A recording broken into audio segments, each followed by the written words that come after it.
Ready to move in premium triplex villas at Kollur APR projects. వారి హయాంలో 25 కోట్ల మంది ప్రజలు దారిద్ర్య రేఖ నుంచి పైకి తీసుకొచ్చినటువంటి ఘనత నరేంద్ర మోడీ గారి నాయకత్వానికి దక్కుతుంది.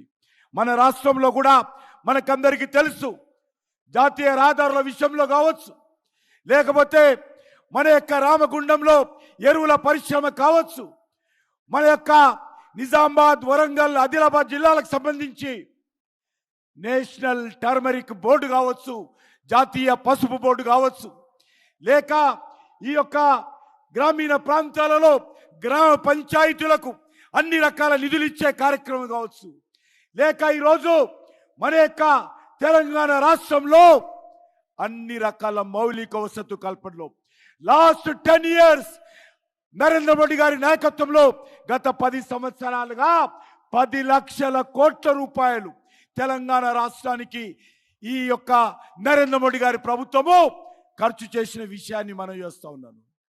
ఈరోజు మనం చూస్తూ ఉన్నాము, ఈరోజు నరేంద్ర మోడీ గారి నాయకత్వంలో ఒక తెలంగాణ అభివృద్ధి కోసం అన్ని రకాలుగా ఈరోజు అంకిత భావంతో మన ప్రభుత్వం పనిచేస్తూ ఉంది.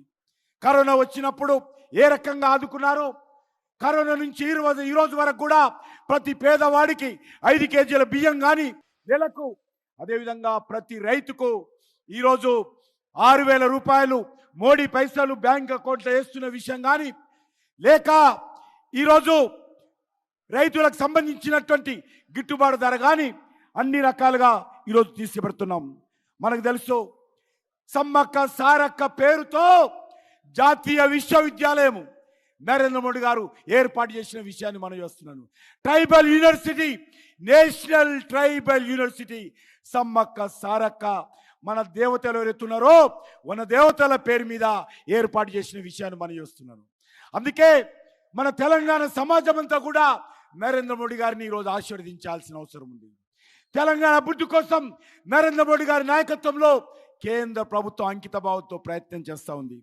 అందుకే మీ అందరిని కోరుతా ఉన్నాను, ఈరోజు మనం చూశాము, ఈ రాష్ట్రంలో 10 సంవత్సరాలుగా అధికారంలో ఉన్నటువంటి బీఆర్ఎస్ పార్టీ, కేసీఆర్ కుటుంబము ఏ రకంగా దోపిడీ చేసిందో మనకు తెలుసు. 1,000 కోట్ల రూపాయలు దోపిడీ చేయడం జరిగింది. అది కాళేశ్వరం సాగునీటి ప్రాజెక్టు కానీ, లేక లిక్కర్ బిజినెస్లో కానీ, ఇసుక వ్యాపారంలో కానీ, గ్రానైట్ వ్యాపారంలో కానీ, గొర్రెల పంపిణీలో కానీ, మన్నిరేగాల్లో కానీ, దళిత బంధులో కానీ, భూ వ్యాపారంలో కానీ, ఈరోజు కాంట్రాక్టుల దగ్గర పూర్తిగా ఈ ప్రభుత్వము గతంలో ఏ రకంగా తెలంగాణ సమాజాన్ని దోపిడీ చేసిందో, ఈరోజు తెలంగాణ దోపిడీ చేసింది సరిపోలేదని చెప్పి ఢిల్లీకి వెళ్ళి, ఢిల్లీలో కూడా కేసీఆర్ కుటుంబము, కేసీఆర్ కూతురు కవిత ఏ రకంగా అక్రమంగా ఆపు ప్రభుత్వంతో కలిసి లిక్కర్ వ్యాపారంలో ప్రజాధనాన్ని దోపిడీ చేసిందో, ఏ రకంగా లిక్కర్ కుంభకోణానికి పాల్పడిందో మనం చూసాము. ఇది చాలా తెలంగాణ సమాజం అంతా కూడా ఈరోజు తల దించుకోవాల్సినటువంటి పరిస్థితి ఏర్పడింది. తెలంగాణను 10 సంవత్సరాలుగా దోచినటువంటి కేసీఆర్ కుటుంబము ఢిల్లీకి వెళ్ళి లిక్కర్ బిజినెస్లో ఈరోజు అక్రమాలకు పాల్పడి తెలంగాణ సమాజం అంతా కూడా తల దించుకునే విధంగా ఈరోజు కేసీఆర్ కుటుంబం వ్యవహారం చేసింది. ఈరోజు కాంగ్రెస్ పార్టీ మళ్ళీ అధికారంలోకి వచ్చింది. గతంలో 10 సంవత్సరాలు కాంగ్రెస్ పార్టీ రాష్ట్రాన్ని పరిపాలించింది. మళ్ళీ మొన్న టీఆర్ఎస్ పార్టీ 10 సంవత్సరాలు పరిపాలించింది. మళ్ళీ ఈరోజు కాంగ్రెస్ పార్టీ అధికారంలోకి వచ్చింది. కాంగ్రెస్ పార్టీ కుక్కతోక వంకరినట్టుగా ఈరోజు తన అవినీతి కార్యక్రమాలు మళ్ళీ తెరలేపడం జరిగింది. ఇచ్చిన 6 గ్యారంటీలు అమలు చేసే పరిస్థితి లేదు. 100 రోజులైంది కాంగ్రెస్ పార్టీ అధికారంలోకి వచ్చి. 100 రోజుల్లో 6 గ్యారంటీలు అమలు చేస్తామని చెప్పారు. కానీ ఈ యొక్క 6 గ్యారంటీల విషయంలో తెలంగాణ సమాజానికి స్పష్టత లేదు.